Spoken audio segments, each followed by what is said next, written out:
지금부터 여러분께서는 사랑침례교회 정동수 목사님께서 강의하신 사무엘기상 맥잡기 강해를 들으시겠습니다. 강해 노트 자료를 원하시는 분들은 영상 하단의 더 보기 링크에서 다운받기 바랍니다. 예수 그리스도의 은혜와 화평이 충만히 넘치기를 원합니다.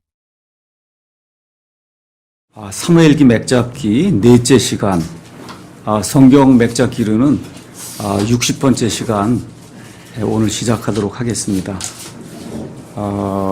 우리가 지난 시간까지 해서 사무엘기 이제 앞부분을 좀 살펴봤습니다.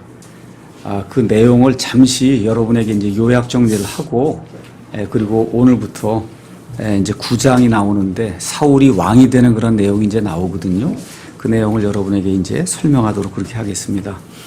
여러분이 아시는 대로 구약 시대 이제 재판관들의 그런 시대가 이제 있고, 그 재판관들 중에 어느 면에서 이제 마지막 재판관이라고 할 수 있는 사무엘이 이 땅에 나오는 그런 내용이 사무엘기상 1장, 2장 이렇게 나오면서 사무엘이 하나님의 음성을 듣고 주님의 대언자로 그 땅 안에 이제 굳게 세워지는 그런 일이 사무엘이 어릴 때 실로에서 일어난 사건을 우리가 이제 3장에 이제 살펴봤습니다.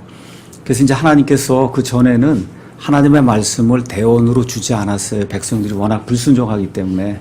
근데 이제 사무엘이 신실한 하나님의 대언자로 이제 서게 될 때 드디어 하나님께서 사무엘에게 자기 자신을 계시해서 드러내는 그런 좋은 일을 이제 행하셨습니다. 근데 우리가 이제 4장으로 넘어가니까 하나님께서 이제 이스라엘 백성을 위해서 무언가를 하려고 할 때 또 마귀가 그냥 있지 않죠. 그래서 주님이 일을 시작하자마자 블레셋 사람들이 이제 등장해서 이스라엘 백성과 싸우는 그런 내용이 나옵니다. 이스라엘 백성이 이제 패하게 되니까 자기들 이제 생각으로 실로에 있는 그 성막에 하나님의 궤가 있으니 그 궤만 가지고 나와서 같이 전쟁하러 들어가면 블레셋 사람들을 우리가 이번에 이길 수 있을 거다 이렇게 생각을 하고는 실로로 사람을 보내서 하나님의 궤를 이제 거기서 가져오게 됩니다.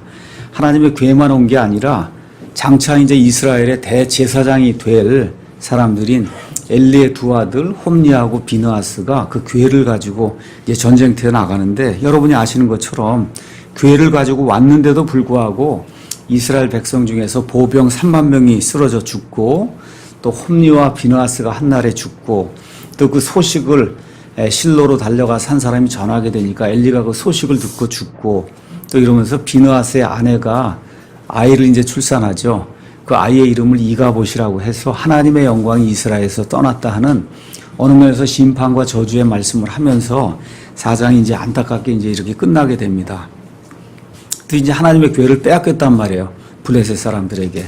그래서 5장에 가서 보니까 하나님이 직접 복수하시는 그런 내용이 나오죠. 하나님의 궤를 에벤에셀에서 아스돗으로 이제 옮겼습니다. 그리고 그 궤를 블레셋 사람들이 섬기는 다곤이라고 하는 그 신에 이제 신전에 이제 넣어뒀는데, 그 다음날 가서 보니까 다곤이 쓰러져 있고, 다시 세워놓고 그 다음날 가서 보니까 다곤이 또 쓰러져 있고, 팔이니 이런 모든 게 다 잘려 있고 몸뚱이만 남아 있는 이러한 이 악한 일이 이제 발생하게 되죠. 이게 도대체 누가 한 것인가 이렇게 생각하는 가운데 블레셋 사람들에게서 종기가 이제 생기기 시작한 거예요. 그래서 사람이 감당할 수 없을 정도로 아픈 이런 이제 종기가 생기니까 이 사람들이 도저히 안 되겠다 해서 궤를 아스돗에서 이제 가드로 옮겨갔는데, 가드에서도 똑같은 그런 일이 이제 생기게 되니까 한 번 더 옮겨보자 해서 궤를 에그론으로 이제 옮기게 됩니다. 근데 에그론에서 동일한 일이 이제 발생을 하는 거죠. 그래서 이제 6장에 가서 보니까 이 사람들이 이제 점쟁이를 동원해서 우리가 어떻게 이 하나님의 궤를 처치해야 되겠는가. 이렇게 때 그 점쟁이들이 하나님께 이제 범법을 했으니 범법 헌물을 하나님께 돌려드리고, 그 다음에 이 전내는 암소 2마리 여기를 끌어다가 수레를 만들고 하나님의 궤와 그 다음에 이 금종기, 그 다음에 이제 금 형상, 금주의 형상 이게 5개씩 이 블레셋 사람들의 5 귀족을 이렇게 나타내도록 이렇게 해갖고 상자에 넣어서 베세메스까지 소가 곧바른 길로 가는지 안 가는지 그걸 한번 보자. 이렇게 해서 이제 소들에게 수레를 만들어서 그래서 하나님의 궤와 이 상자를 이제 실어 보내는 그런 내용이 나와요. 근데 여러분 아시는 것처럼 이 소들이 자기 새끼들이 뒤에 있음에도 불구하고 전혀 거기에 거리끼지 않고 곧바른 길을 택해서 베세메스로 갔다고 하는 그런 내용이 나옵니다. 이렇게 되니까 블레셋 사람들이 할 말이 없으니까 다 이제 돌아가게 되고, 그래서 이 교회는 베세메스 사람 여호수아의 밭에 이제 안전하게 이제 도착하는 내용이 나와 있어요. 근데 베세메스 사람들이 하나님의 교회를 들여다보다가 5만 70명이 사망하는 그런 불행한 일이 이제 생기게 됐고, 그래서 이제 어쩔 수 없이 교회가 베세메스에서 기럇 여아림이라고 하는 그런 도시로 옮겨져 가는 그런 내용이 이제 6장 끝에 이제 나와 있습니다. 7장을 이제 넘어갔더니 그 기럇 여아림이라는 곳에 교회가 자그마한 지 20년이 있었던 거예요. 하나님의 백성의 입장에서는 이 하나님의 교회가 곧 하나님을 나타내는 건데, 이게 너무나 오랫동안 말 그대로 성소가 아닌데 이렇게 이제 거하게 되니까 통곡하는 그런 일이 이제 생기게 되고, 그래서 이제 사무엘이 미스바로 다 모여라 이렇게 해서 우리가 잘 알고 있는 미스바 금식 성회가 이스라엘 백성 가운데 이제 열리게 되죠. 사무엘이 이 사람들에게 요청한 것이 뭐냐? 지금까지 바알과 아스타롯을 섬겼는데 이제부터 이 모든 걸 다 제거하고 주 여호와 하나님만 섬기겠느냐? 그랬더니 백성이 그렇게 하겠다 이렇게 이제 이야기하는 거예요. 바로 이 일이 끝났을 때 블레셋 사람들이 이제 다시 침공하게 되죠. 이때 사무엘이 기도할 때 주님께서 응답해 주시고 주님께서 천둥 소리로 이 블레셋 사람들을 무찌르시는 그런 내용이 나옵니다. 이렇게 되면서 한 돌을 가져다가 세우고 그 돌의 이름을 에벤에셀이다. 여기까지 하나님이 우리를 도와주셨다 하는 그런 의미의 기념물을 세우는 그런 내용이 이제 그 안에 기록이 되어 있습니다. 이제 8장으로 넘어가서는 재판관기가 끝나면서 이제 왕정이 시작되는 그런 내용을 어떻게 이 사람들이 왕을 요구하게 되었는가. 가서 보니까 이제 사무엘이 나이가 들었단 말이에요. 그래서 그의 아들들을 시켜서 재판관을 이제 재판을 하도록 그렇게 했는데 그 아들들이 탐욕을 부리고 또 뇌물을 취하고 이렇게 하다 보니까 백성들이 아예 이 기회에 왕을 달라고 해야 되겠다. 그걸 빌미로 해서 왕을 요청하는 그와 같은 일이 이제 생기게 되죠. 사무엘의 입장에서는 하나님을 대변하는 그런 사람의 입장에서는 하나님이 왕인데 하나님 말고 인간 다른 왕을 달라고 하니까 사무엘이 그걸 굉장히 불쾌히 여겼지만 하나님께서 이 사람들이 요구하는 대로 왕을 주라고 하시고 그래서 결국은 사무엘이 이스라엘 백성에게 너희가 왕을 세우게 되면 왕이 너희를 종으로 삼을 거다라고 이야기하면서 왕이 취하게 될 왕의 규범에 대해서 이제 자세히 설명을 했단 말이에요. 이거 설명을 들었으면 정신이 이제 올바른 사람이면 그럼 우리는 안 하겠다고 그래야 되는데 백성의 마음이 이미 왕에게 꽂힌 거예요. 왕이 무조건 있어야 우린 되겠다 이렇게 해서 그래서 결국은 성급하게 왕을 달라고 이제 요청하는 가운데 결국은 하나님의 마음에 합하지 않았던 왕을 하나님이 주시는 그런 일이 이제 9장부터 이제 나오게 되는 겁니다. 그래서 이제 오늘 9장부터 시간이 허락이 되면 13장까지 내용을 이제 살펴보려고 하는 거예요. 그래서 중대한 그런 그 시점에 이르는 거예요. 재판 관계가 끝났습니다. 그 위에 지금 이제 사무엘기로 넘어왔단 말이죠. 그렇죠?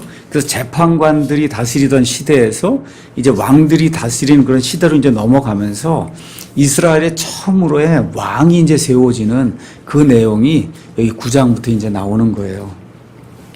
9장은 핵심 내용이 하나님께서 이제 사울을 부르시고 그래서 사울이 왕이 되는 그런 내용, 선정되는 그런 내용이 이 안에 기록이 되어 있습니다. 먼저 이제 9장 가서 보니까 사울의 배경에 대해서 1절, 2절에 이렇게 이제 기록을 하고 있습니다. 이제 기스라는 이름의 베냐민 사람이 있었는데 그는 아비엘의 아들이요 스롤의 손자요 베고라스의 증손이요 아비아의 4대손으로 베냐민 족속이며 능력 있고 강력한 자더라. 그러니까 사울의 아버지가 어느 정도 재산도 있고 명성도 있고 뭐 웬만큼 모든 것을 갖춘 유력한 그런 사람이라고 지금 성경이 이야기를 하고 있습니다. 이름은 기스라고 이제 되어 있습니다. 그에게 사울이라는 이름의 아들이 있었는데 그는 준수한 젊은이로 잘생겼더라. 이스라엘 자손 가운데 그보다 더 잘생긴 자가 없었고 또 그는 백성 중에 어떤 사람보다 자기 어깨로부터 위만큼 키가 더 컸다는 거예요. 그러니까 보통 사람들보다 보통 사람이 요만큼 왔다는 게 지금 사울의 여기 그만큼 더 키가 컸다고 지금 이야기를 하고 이스라엘 백성 가운데 가장 준수하게 잘생겼다고 지금 성경이 이야기를 하고 있습니다. 자, 그래서 이제 보니까 이스라엘의 초대 왕이 우리 생각에는 강력한 유다 지파나 아니면 에브라임 지파나 뭐 이런 데서 나올 줄로 이렇게 생각을 했는데 실질적으로 이스라엘에서 가장 작은 지파 베냐민 지파에서 하나님이 사울이라고 한 사람을 불러서 이제 왕을 삼습니다.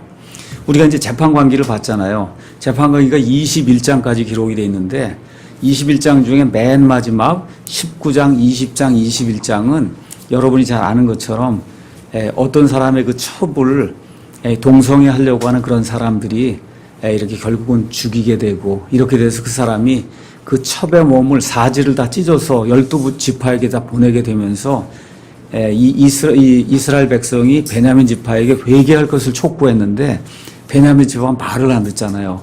그래서 결국은 나머지 11지파하고 베냐민하고 싸움이 붙어서 그래서 결국 가서 보니까 그 베냐민의 그 많은 남자들 중에 모든 사람이 다 죽고 600명만 남는 그와 같은 비극이 발생했다고 그렇게 이야기하는 거 들으셨죠?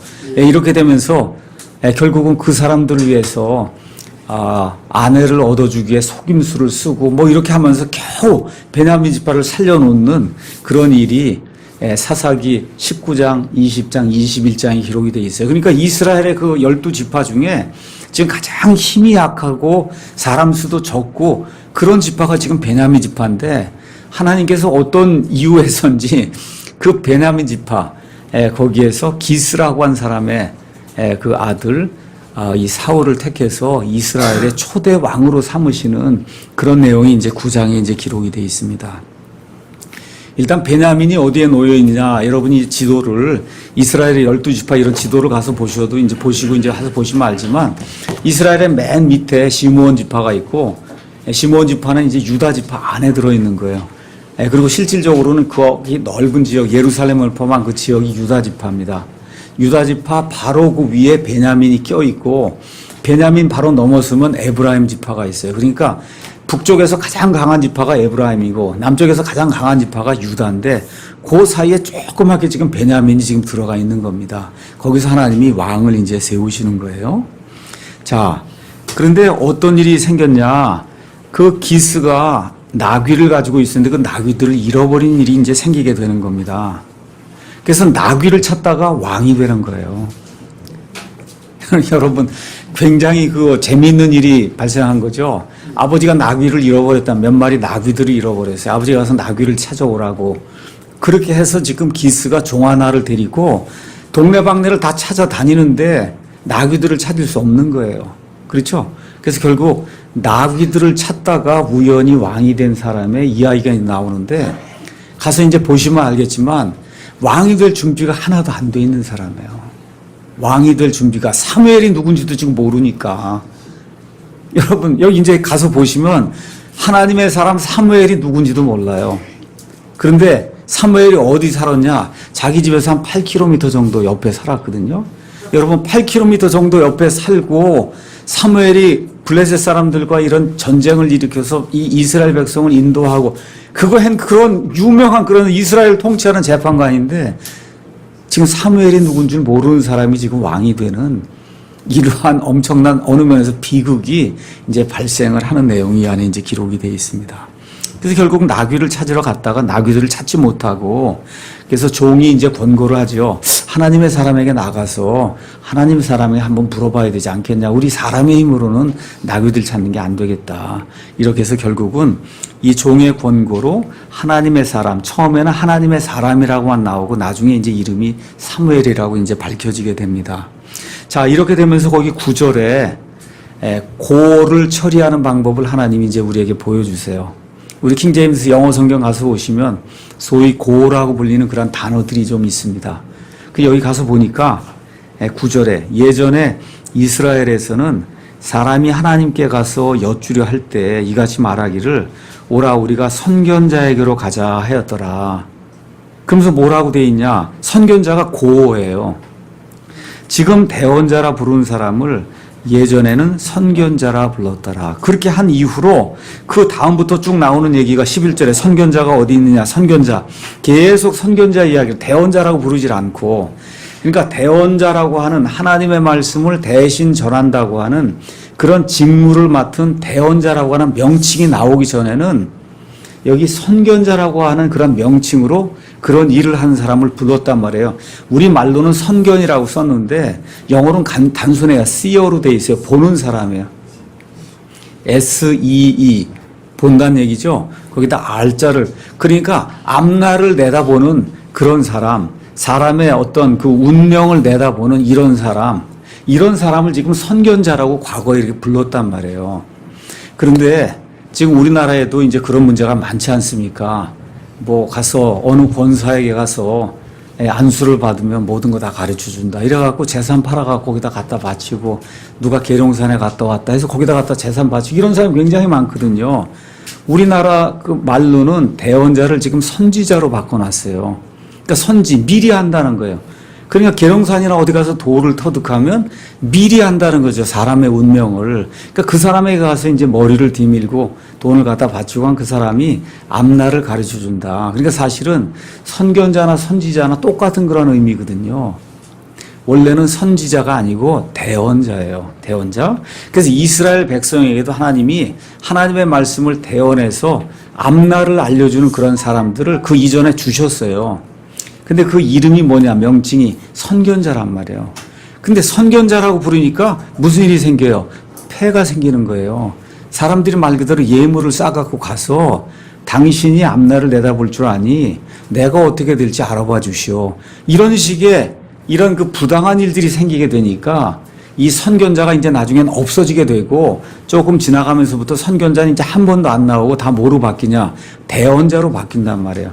근데 지금 사무엘 당시에는 아직도 선견자란 말이 사용이 되고 있었기 때문에 지금 여기 하나님께서 그렇게 말씀해 주시고 지금 대언자라고 부르는 사람을 옛날에는 선견자라고 불렀다라고 얘기하면서 그 다음부터 나오는 내용은 다 선견자라고 지금 해서 지금 나오고 있는 거예요. 그러니까 신식말은 대언자고 소위 얘기하는 고언은 선견자지만 이거를 하나님의 말씀을 내가 원하는 식으로 새로운 말로 바꿔야 돼. 이거 안 된다는 거죠. 있는 그대로 두고 하나님이 설명해 주시는 대로 우리가 그걸 받아들이면 된다.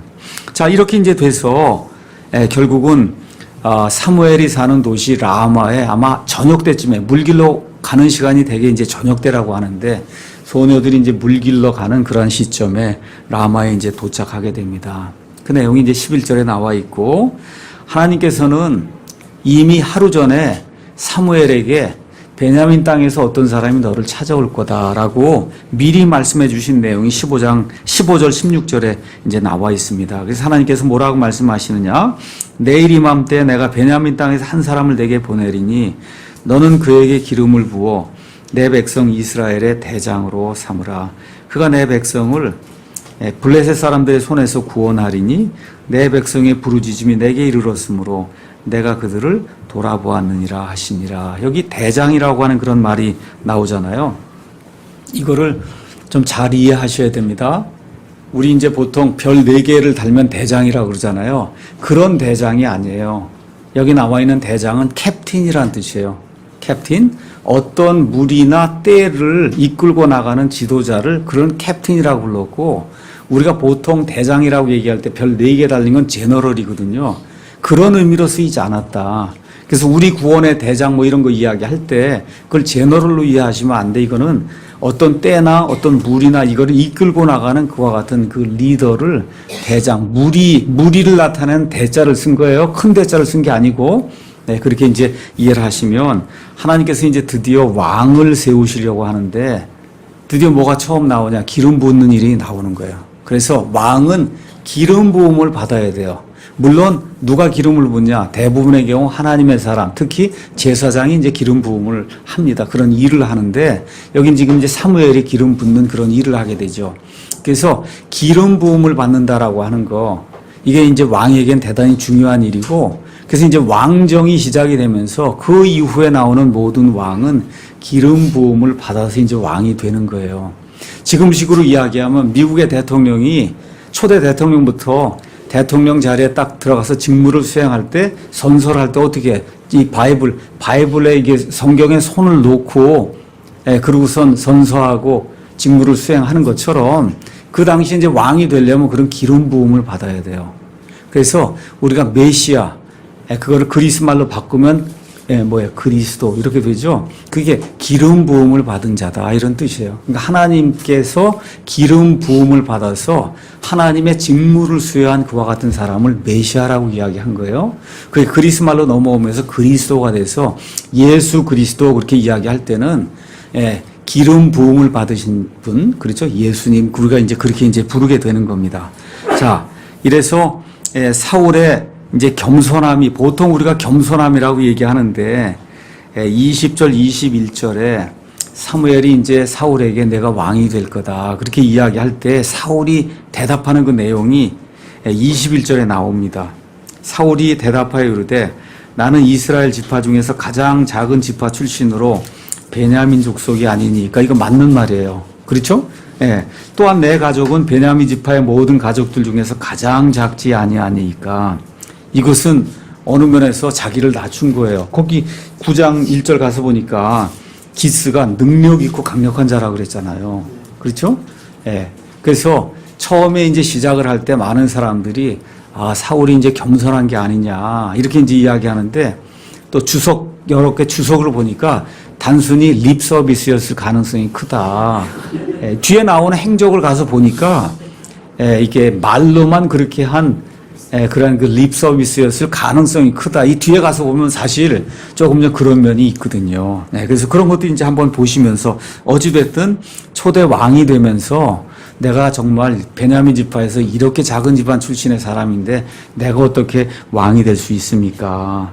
하여튼 어쨌든 하나님께서 사무엘에게 그 사람을 이스라엘의 초대 왕으로 삼기 위해 기름을 부으라고 하니까 이제 사무엘이 이 사울을 위해서 남겨둔 좋은 그 고기 조각 그 하나 남겨둔 게 있었는데 그거를 이제 요리한 사람에게 가져다 주고 그리고 그걸 가지고 요리를 해서 사울이 그 좋은 부분 사무엘이 특별히 남겨둔 그 좋은 부분 이걸 이제 먹게 하는 배려하는 그런 내용이 이제 그 안에 이제 기록이 되어 있습니다. 자, 왜 이게 립 서비스였냐? 우리가 이렇게 아까 제가 말씀드린 대로 사울의 집은 기브아에 있어요. 베냐민입니다. 베냐민의 기브아. 앞으로 계속해서 사울의 기브아, 기브아가 나와요. 사울. 그 다음에 지금 이 사무엘이 지금 살고 있는 집은 라마예요. 라마에 있어요. 이 두 개가 얼마쯤 떨어지나 아까 말씀드린 약 8km 정도 떨어졌어요. 8km. 그 정도면 하나님의 사람이 누구고 어디 살고 있고 뭐 하는 거 정도는 여러분 당연히 알아야 될 거 아니에요. 근데 지금 사울이 아예 깜깜한 거예요. 아무것도 모르는 거예요. 오히려 종이 하나님의 사람이 있으니 우리가 거기 가서 물어봐야 되지 않겠냐 할 정도로 영적인 일에 지금 하나도 준비가 지금 안 된 상태에서 엉겁결에 지금 왕이 된다고 하는 그런 소식을 지금 듣고 있는 거예요. 이렇게 되면서 결국은 사울이 40년 동안 이스라엘 통치했는데 본인에게도 마이너스가 되고 이스라엘 백성에게도 마이너스가 되는 그런 안타까운 일이 사울의 일생에 이제 발생하는 것을 우리가 이제 보게 됩니다. 자, 그래서 사무엘도 모르는 것으로 봐서 아마 그 사울은 그냥 유력한 그런 집안에 태어나서 농사 짓고 뭐 종들이나 다스리고 어떤 그 뭐 이스라엘 백성을 이렇게 인도한다 이런 거에 아예 관심이 없는 그런 사람으로 보인다는 겁니다. 앞뒤 문맥상 멀리 떨어져 있다거나 그러면 문제가 안 될 바로 옆에 8km면 우리식으로 얘기하면 20리 이 정도 되는 거잖아요. 다 옛날에 그 정도 학교 걸어 다니고 다 그 정도 그 동네 누가 사는 거 그 정도는 다 알 수 있는 그런데도 지금 하나님의 사람 사무엘을 모른다고 하고 있으니 이게 어느 정도 수준이었는가 하는가를 우리가 이런 말씀들을 통해서 이해할 수가 있습니다. 자, 드디어 이제 10장에 가서 보면 사울이 기름 부음을 받는 그런 내용이 그 안에 기록이 되어 있습니다. 1절 그때 사무엘이 기름 한 병을 취하여 그의 머리에 붓고 그에게 입을 맞추며 이르되 그것은 주께서 내게 기름을 부으사 자신의 상속 배송을 다스릴 대장으로 삼으셨기 때문이 아니냐 이렇게 이제 이야기하면서 이 사무엘이 세 가지 표적을 줍니다. 내가 정말 왕이다. 이제 왕이 된다. 그렇죠. 기름 부음을 받아서. 근데 지금 사무엘에게 기름 부음을 받았지만 긴가민가 지금 낙이 찼다가 갑자기 사무엘을 만나가고 지금 왕이 된다고 하니까 얼마나 본인도 기가 막혔겠어요. 한 번도 생각해 본 적이 없는데 지금 왕이 된다고 하니까 그러니까 긴가민가하고 의심저거하고 그러니까 사무엘이 세 가지 표적을 지금 주는 거예요. 첫 번째 표적이 2절에 나옵니다. 이제 가다가 셀사에서 베냐민의 경계인 라헬의 돌무덤 옆에서 두 사람을 만날 텐데 이 사람들이 나귀들을 다 찾았다는 그런 소식을 내게 알려주고 이게 첫 번째 표적입니다. 첫 번째. 두 번째 표적은 3절에서 이제 4절에 나오는데 베델로 올라가는 세 사람을 만날 거다. 세 사람이 가지고 가는 뭐 염소 새끼 이런 여러 가지 것들을 이제 다 표현을 사무엘에 해줘요. 마지막으로 이 사무엘이 5절에서 6절 가서 보니까 하나님의 산에서 대언자들이 이제 만나게 되고 그럼 내가 대언을 할 거다. 이렇게 세 가지 표적을 주는 거예요. 왜냐하면 사무엘이 한 번도 생각해 보지 못한 지금 이스라엘의 왕이 된다고 하니까 그렇지 않겠어요? 이게 진짜 하나님이 주시는 건지 아닌지 이스라엘이 하나님의 백성인데 그 하나님의 백성 1절 가서 보니까 주께서 내게 기름을 부으사 주 여호와 하나님께서 내게 기름을 부으사 자신의 상속 백성 이스라엘을 다스릴 대장으로 삼으시지 않았냐 지금 그렇게 이야기를 하니 사무엘의 이 사울의 입장에서 너무 당연한 거 아니겠어요? 뭔가 그래도 있어야 뭐 표적이 좀 있어야 그 내가 지금 확실히 알 수 있지 않겠냐 이런 말을 마음속에 이제 품고 있었는데 그걸 알고 사무엘이 세 가지 표적을 이제 준 거예요. 그렇죠? 예. 이렇게 이제 되는 가운데 6절 가서 보니까 또 주의 영께서 내게 임하시리니 너도 그들과 함께 대언을 하고 다른 사람으로 변한다는 거예요. 지금까지 평범하게 농부로 그저 뭐 종들이나 이렇게 다스리고 나귀를 찾고 뭐 이런 사람으로 지금 살댔는데 다른 사람이 된다. 다른 사람이 된다는 거예요. 그 마음과 함께 이제 9절에 또 뭐라고 얘기하냐면 이에 그가 등을 돌려 사무엘에게서 떠나가려 할 때 하나님께서 그에게 다른 마음을 주셨으며 그날의 그 모든 표적들이 이루어지니라. 그러니까 다른 사람이 된 이유가 뭐냐? 다른 마음을 하나님이 주셨다는 거예요. 이거를 또 잘못 오해해서 우리 신약 시대에 다시 태어나는 거듭남이라고 하는 거 있죠. 어우, 사울이 거듭났나 보다 하면 그거 큰일 나는 겁니다. 이거 아니 거듭나는 거하고 전혀 상관이 없는 거예요. 여기 지금 하나님이 다른 마음을 주셔서 다른 사람으로 만드셨다고 하는 의미는 그전까지 지금 사울이 한 번도 왕이나 뭐 이스라엘 리더 이런 거 생각도 해보지 않았는데 지금 기름을 부어갖고 이스라엘의 왕을 삼았기 때문에 이제부터는 생각하거나 행동하는 모든 게 이스라엘의 대장으로 이스라엘의 리더로 사람이 바뀌어야만 이걸 이끌고 나갈 거 아닙니까? 그렇게 할 수 있는 생각할 수 있는 뭐라 그럴까 여유 아니면 생각할 수 있는 그런 능력 이런 모든 걸 해서 이제는 누구의 왕이란 말이에요. 이스라엘 전 백성을 다스릴 그런 왕 이런 사람이 될 수 있도록 생각을 다시 할 수 있는 그와 같은 능력을 사울에게 허락해 줬다고 지금 성경이 이야기하고 있는 겁니다. 자, 이렇게 되면서 거기 가서 보니까 10절에 사울이 대언하는 그런 내용이 그 안에 나와 있어요. 대언은 하나님의 영이 어떤 사람에게 임하게 될 때 주께서 이같이 말씀하시느니라 하고 하나님의 말씀을 직접 사람들에게 전달하는 게 대언이에요. 그러니까 보통 사람 할 수 없는 거예요.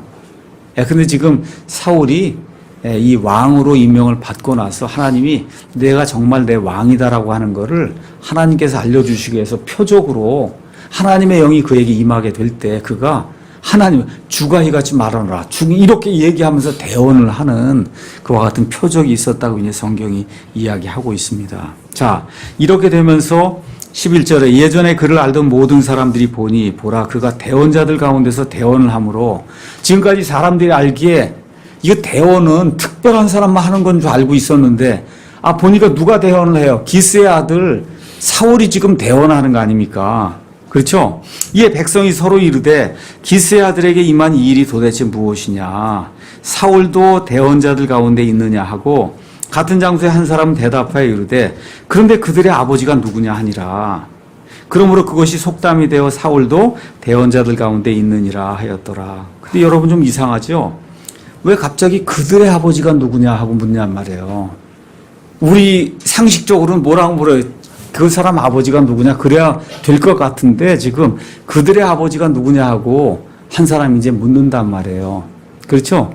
이렇게 되니까 성경을 뜯어 고치는 그런 사례가 또 나오는 거예요. 보통 70인역이라고 하는 이 부패된 그런 성경, 보통 오리겐이 만든 것으로 이렇게 알려진 70인역이라고 하는 그런 성경은 이해가 안 되잖아요. 그러니까 이해가 되도록 그의 아버지가 누군가로 성경을 바꿔버렸단 말이에요. 그럼 이해가 될 것 같죠? 이해가 안 돼요. 왜 안 되느냐? 지금 여기 이야기하는 거는 사실 여러분, 사울의 아버지가 누군 거 바로 위에 있잖아요. 기스의 아들 얘기했으니 기스가 사울의 아버지라는 거 모를 사람이 어디가 있어요. 그렇죠? 그러니까 지금 그의 아버지가 누구냐라고 얘기해서는 일단 말이 안 되는 거예요. 거기에다가 그들의 아버지가 누구냐라고 이야기할 때는 여기 성경, 구약 성경에 가서 아버지라고 하는 그런 말이 나올 때는 어떤 것을 이루게 하시는 원천이 되는 분을 아버지로 표현한 경우가 많이 있어요. 그러니까 지금 여기 여러 대원자들이 대원을 한단 말이에요. 그 대원을 하도록 만든 분이 누구냐 지금 그렇게 묻는 거예요. 그러니까 그 사람들이 이렇게 대원하는데, 그러니까 사울도 하나님이 원하시면 대원하게 할 수 있다는 거예요. 그런 의미로 그들의 아버지가 누구냐 그렇게 물어야만 그 다음 구절이 사울도, 이게 속담이 돼서 사울도 대원자들 가운데 있느냐 이 말이 이렇게 설명이 될 수 있는 거예요. 성경을 뜯어 고치려고 그러면 안 되고 있는 그대로 두고 이해하려고 노력을 하되 100% 다 이해는 불가능하다는 것을 인정을 하고, 이 땅에서 이해가 안 되는 것은 하나님 나라에 가서 내가 그때 이해하리라 이렇게 생각을 하고 성경을 그대로 믿어야지, 이해가 안 된다고 뜯어 고치면 안 된다는 겁니다. 여러분 이해하시겠죠? 예, 이해가 안 된다고 뜯어 고치면 안 되는 거예요. 자, 이렇게 되면서 그 이후에 13절에서 16절 가서 보니까 사울의 삼촌이 너 어디 갔었냐? 하나님의 사람을 만났습니다. 그 사람이 뭐라고 하더냐? 한마디도 숨기지 말고 이야기해라. 사울이 한마디도 이제 이야기를 안 합니다. 안 해요? 자, 이렇게 되는 가운데 드디어 이제 17절에서 21절에 이 사무엘이 이제 기름을 부었는데 이 사람이 왕이 됐다는 걸 알려야 될 거 아니에요. 지금 왕은 지금까지 한 번도 없었단 말이에요. 이스라엘 백성 가운데 왕은 한 번도 없었어요. 그러니 모두가 다 서투른 거예요. 그렇죠? 백성들도 이게 왕인가? 그렇죠? 왕도 내가 왕인가? 그렇잖아요. 지금 대원자도 왕을 도대체 어떻게 알려야 되냐 이거죠. 왕이 이 사람이 왕이라는 걸 알려야 되는 거 아니에요. 그러니까 지난번에 나왔던 거 미스바에서 금식성회를 했듯이 이번에도 또 미스바로 사람들을 부르는 거예요. 그리고 왕을 이제 공개하려고 하는 거예요. 그렇죠? 근데 지금까지 사울이 왕이라는 건 누구만 알고 있어요? 하나님하고 사무엘만 알고 있잖아요. 그렇죠? 그런데 사무엘이 너 일리 나와서 왕해라고 그렇게 이야기하면 안 되잖아요.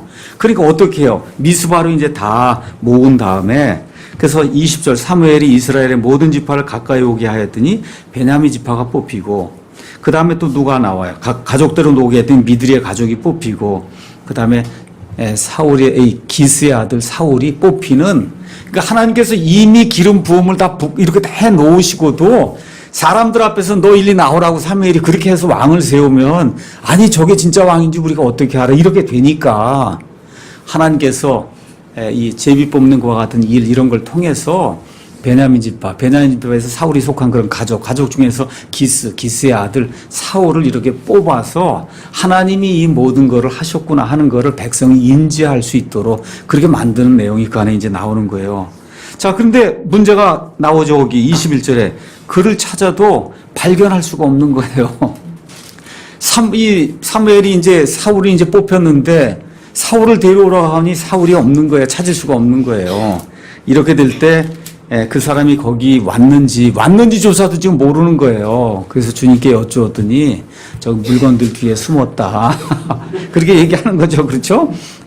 그가 물건들 사이에 이제 숨었다. 그래서 달려가서 그를 데려오는 그런 내용이 이제 그 안에 서 있어요. 그런데 또 그가 나옵니다. 뭐가 나와요? 그는 백성 중에 어떤 사람보다 자기 어깨로부터 위만큼 키가 컸다 하는 내용이 이제 또 다시 나와요. 자, 여기에 대해서도 해석이 두 가지가 있어요. 아까 제가 말씀드린 대로 이제 너무 겸손했기 때문에 왕이 될 수가 없어서, 없을 정도로 너무 겸손했기 때문에 그래서 이제 숨었다는 그런 견해가 하나가 있고, 다른 하나는 두려워서 숨었다는 그런 견해가 있는 거예요. 두려워서 숨었다.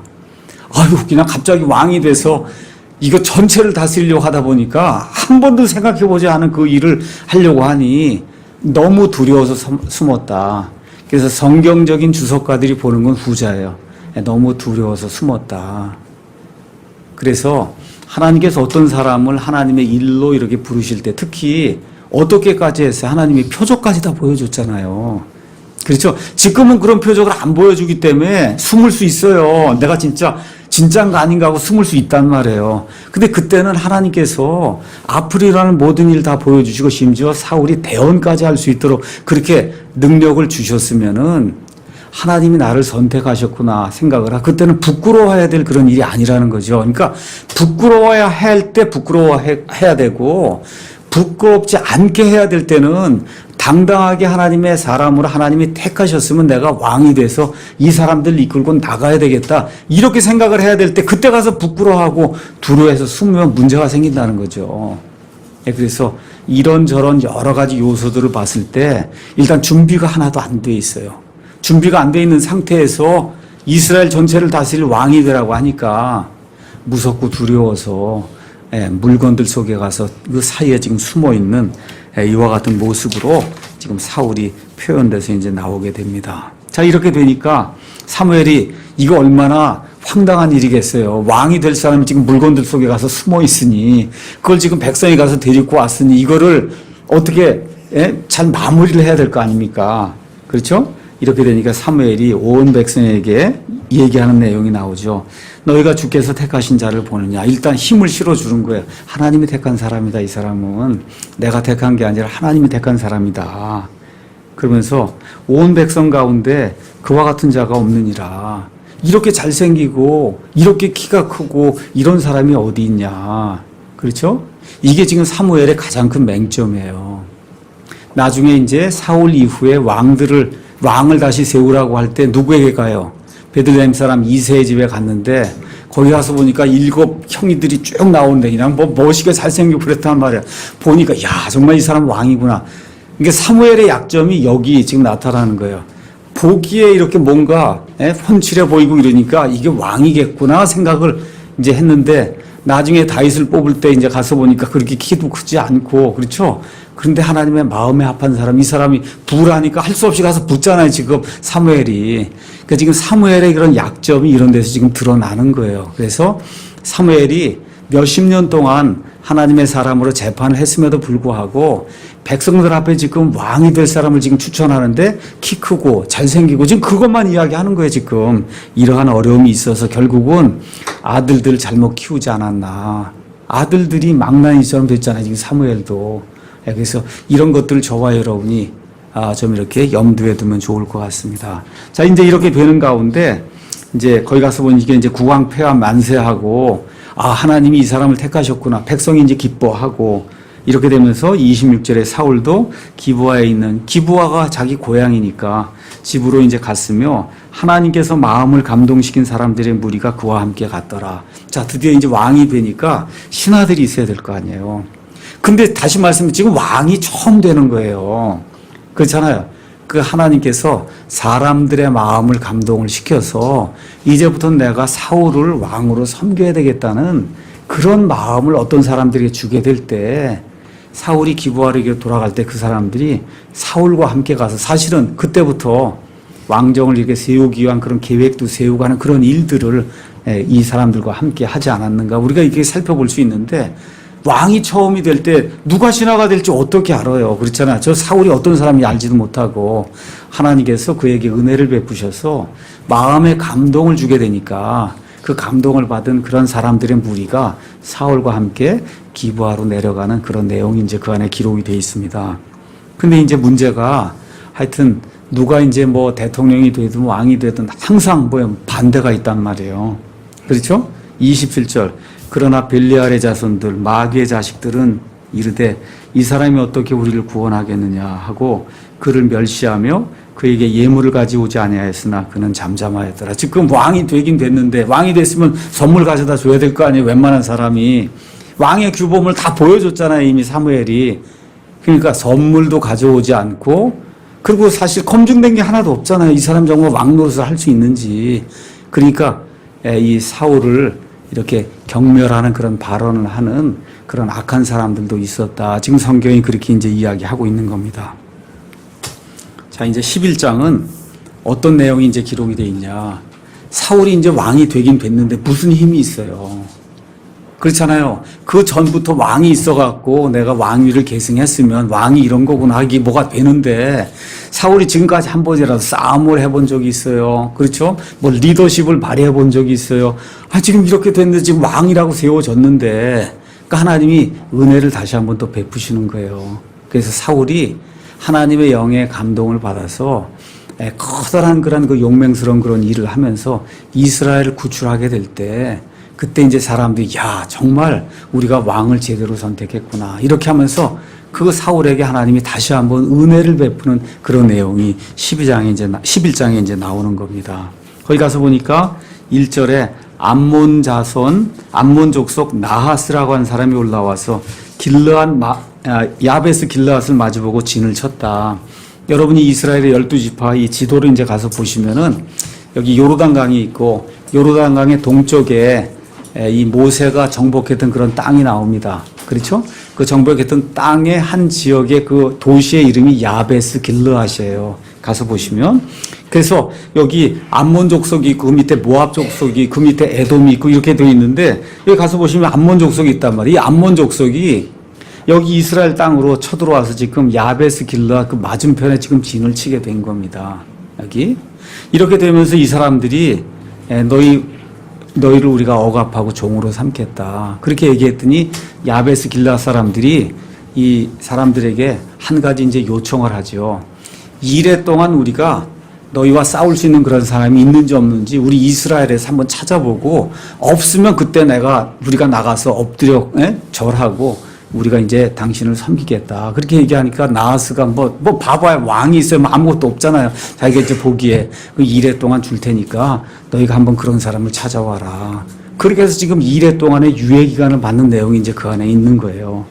자, 이렇게 됐을 때 4절 이에 사자들이 사울의 기브아에 이르렀다. 지금 그렇게 이야기하는 겁니다. 그래서 이 거리가 이제 상당히 되는데 드디어 이제 사람들이 이 이스라엘을 구원할 사람을 찾아서 나서다가 드디어 어디까지 왔냐? 사울이 살고 있던 기브아에까지 온 거예요. 그렇죠? 이렇게 얘기하면서 뭐라고 얘기하느냐? 이 소식, 다시 말해 지금 암몬 족속 나하스가 올라와서 이스라엘을 침략하고 우리 모두를 노예로 삼으려고 한다. 이 소식을 백성의 귀에 구하매 온 백성이 소리 높여 울더라. 뭐 당해낼 수가 없으니까. 그렇죠? 이렇게 됐을 때 보라 마침 사울이 밭에서 소떼를 따라오다가 지금 이 왕으로 기름 부음을 받고 다 했는데 누가 뭐 왕으로 인정을 해줘야죠. 그렇잖아요. 이렇게 되니까 뭐 왕 기름 부음을 받았어도 지금 소떼나 몰고 있는 이런 상태란 말이에요. 이 상태가 계속 진행이 되면 왕 노릇 하겠어요? 안 되잖아요. 하나님이 이제 기회를 주시는 겁니다. 무엇이 백성을 괴롭게 하게 그들이 이렇게 우냐. 그러니까 야베스 사람들이 소식을 이제 가져왔습니다. 이렇게 됐을 때 6절 사울이 그 소식을 들을 때 하나님의 영께서 그에게 임하셨으므로 그가 크게 분노하고 그래서 한결에 그 소들을 취해 그것들 여러 조각으로 자르고 이스라엘 온 지역에 두루 보내고 다 나 사울에게로 다 모이라고 하면서 소집령을 내리는 그와 같은 내용이 이제 그 안에 이제 기록이 돼 있어요. 가서 보니까 처음으로 사울에게 하나님의 영이 임하면서 그가 전쟁에 나가서 승리할 수 있도록 하나님이 그를 무장시켜주는 그 전에도 물론 대언하는 그런 영이 임한 적이 있지만 이번에는 싸워서 이스라엘 백성이 왕을 요구한 이유가 뭐예요? 다른 나라 사람들처럼 왕이 있어서 전쟁을 하거나 할 때 데리고 나가서 싸우고 데리고 들어오기도 하고 이런 거 하려고 지금 왕을 세웠는데 한 번도 보여준 적이 없잖아요.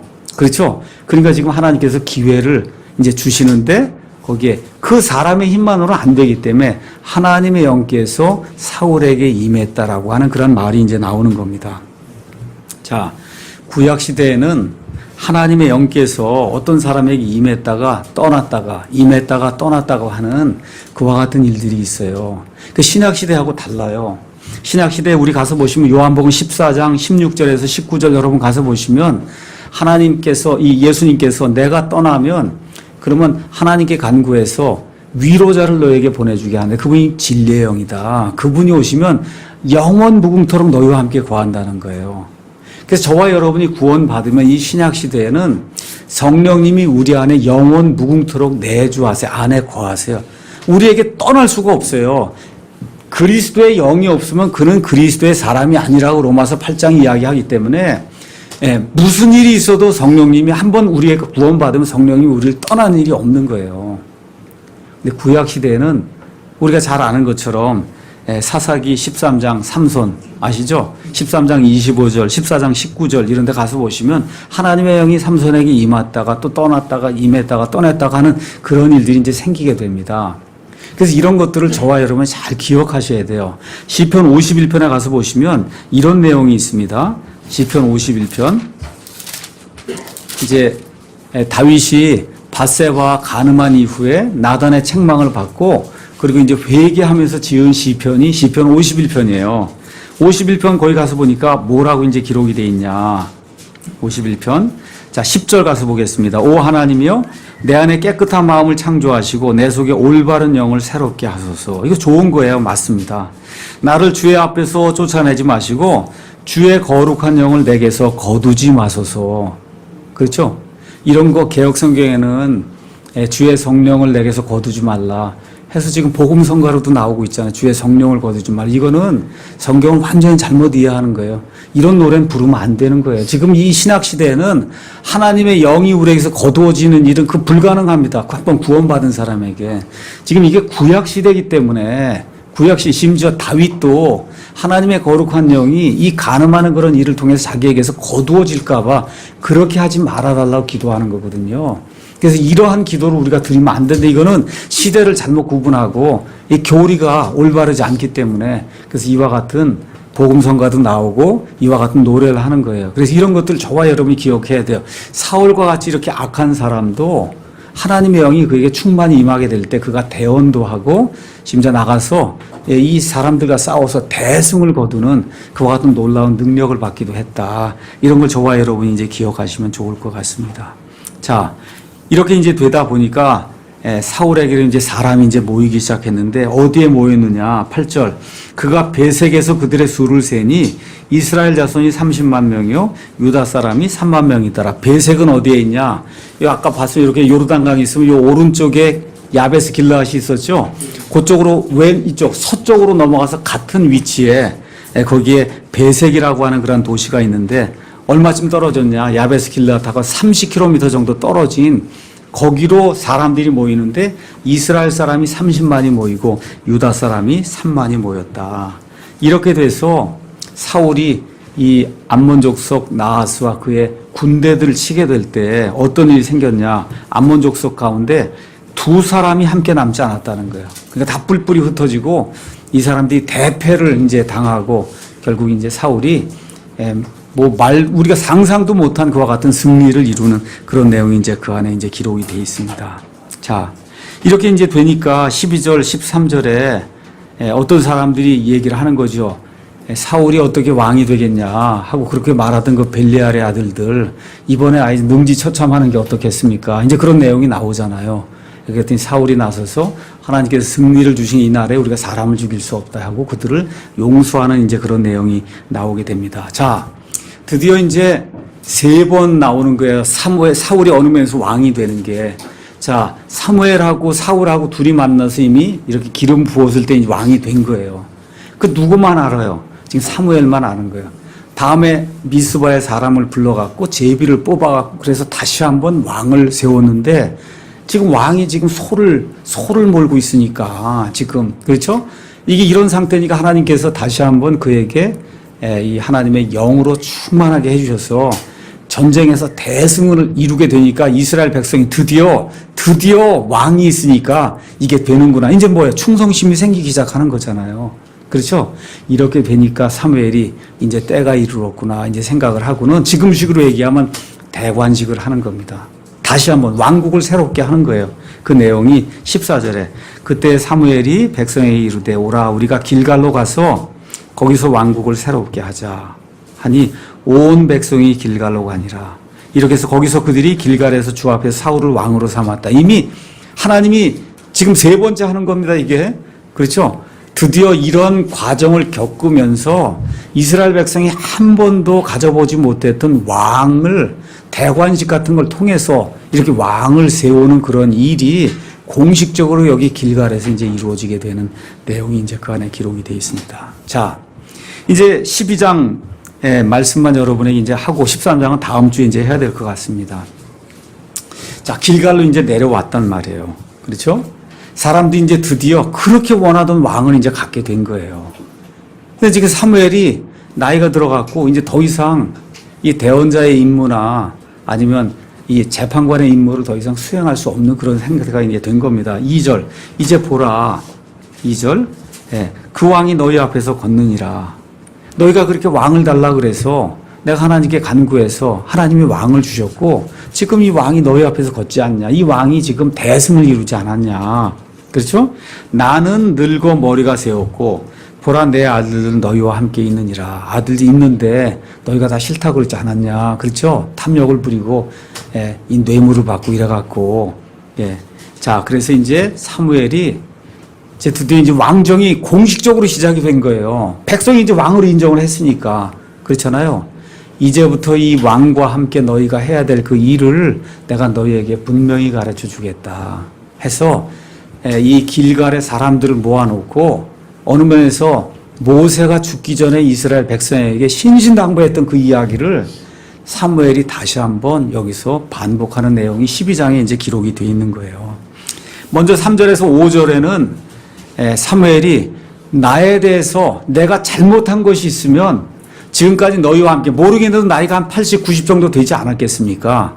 그렇죠? 그럼 지금 3살 정도부터 어디로 갔어요? 엘리가 있던 그 실로에 지금 가서 그난 한 70년, 80년을 하여튼 그 제사장이 있는 거기에서 대언자로 재판관으로 이렇게 해서 지금 한 7, 80년 동안 내가 너희와 함께 살았는데 내가 누구 걸 도둑질하거나 뇌물을 받았거나 그렇죠? 너희를 압제했거나 뭐든지 있으면은 지금 내 앞에서 지금 하나님 앞에서 또 내 앞에서 또 하나님이 기름 부으신 이 왕 앞에서 내가 혹시 그런 짓을 한 게 있으면 이 자리에서 밝혀라.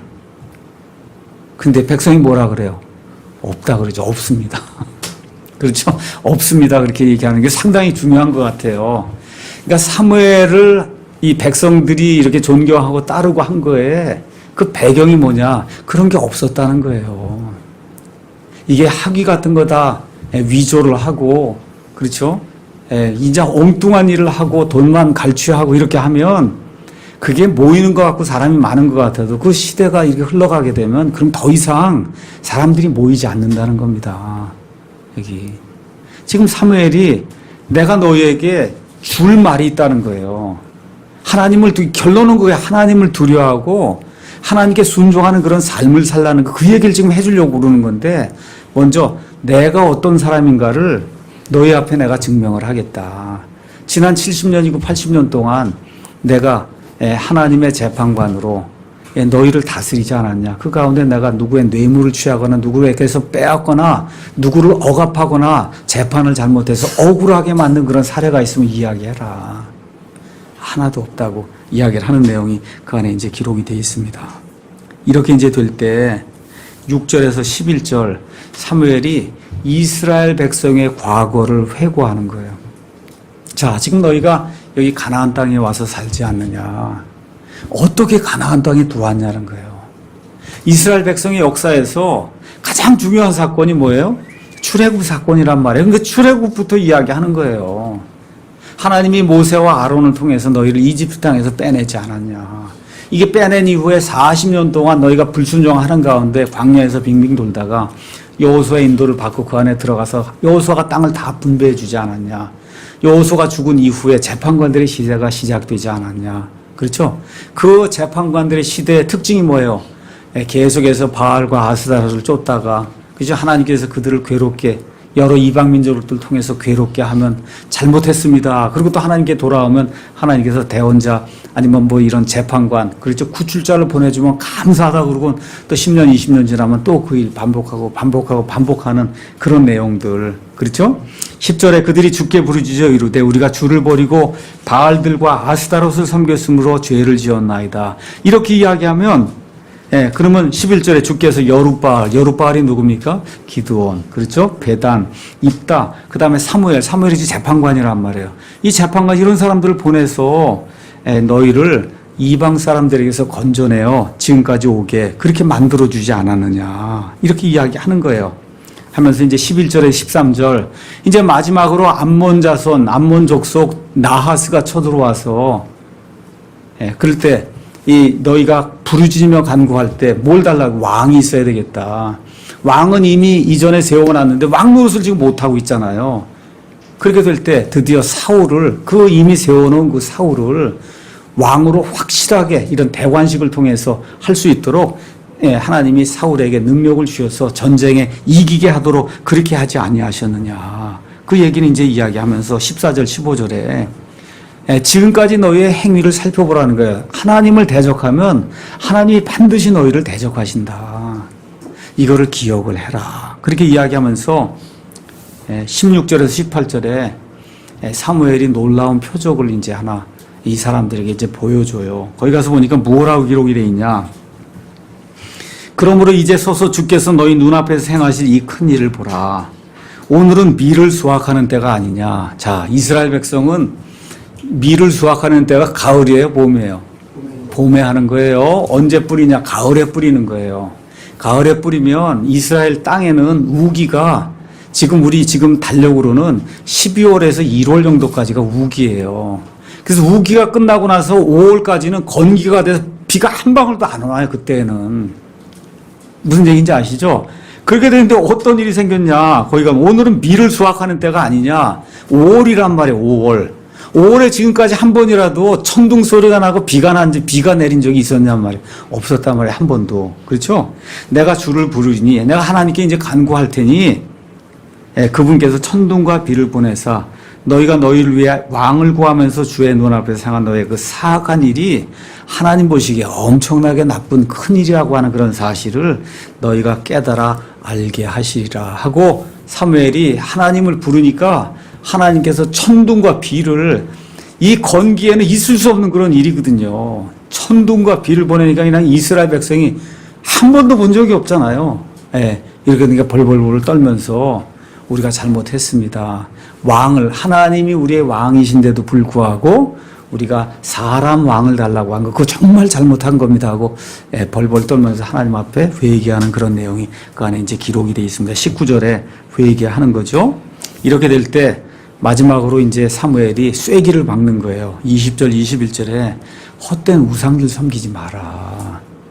이 하나님이 저렇게 지금 이 건기, 비가 올 수 없는 이런 시즌에 하나님이 지금 천둥과 비를 내리시는 이런 분이다. 이 우상단지들 이런 것들은 그런 일 못한다는 거예요. 그런 우상들 섬기지 마라. 그 이야기하면서 23절에 사무엘의 유명한 말이 이제 나오는 거죠. 또한 나로 말하건대 너희를 위하여 기도하기를 쉼으로 내가 결단코 주께 죄를 짓지 아니하고 선하고 바른 길을 너희에게 가르칠 거다.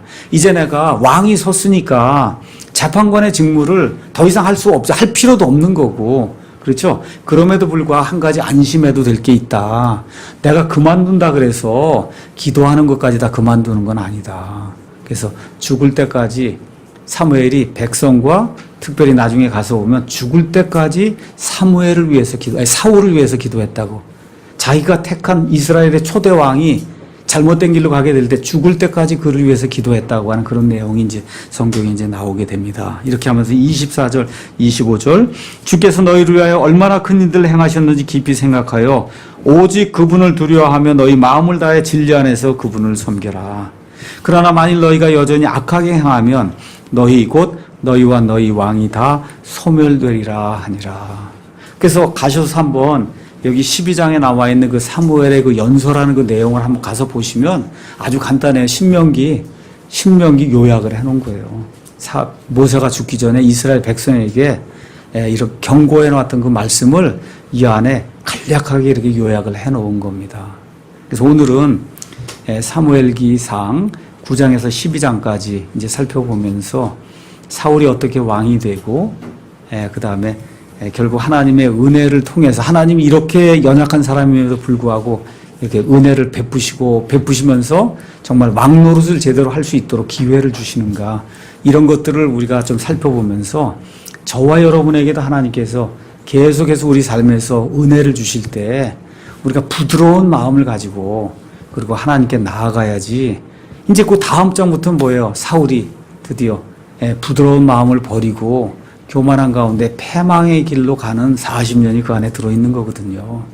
그래서 이런 것들을 보면서 우리가 좀 부드럽게 하나님께 이렇게 반응하며 나아가야 되겠다. 이렇게 작심하는 그런 일이 우리 가운데 있으면 좋을 것 같습니다. 오늘 여기까지 하겠습니다.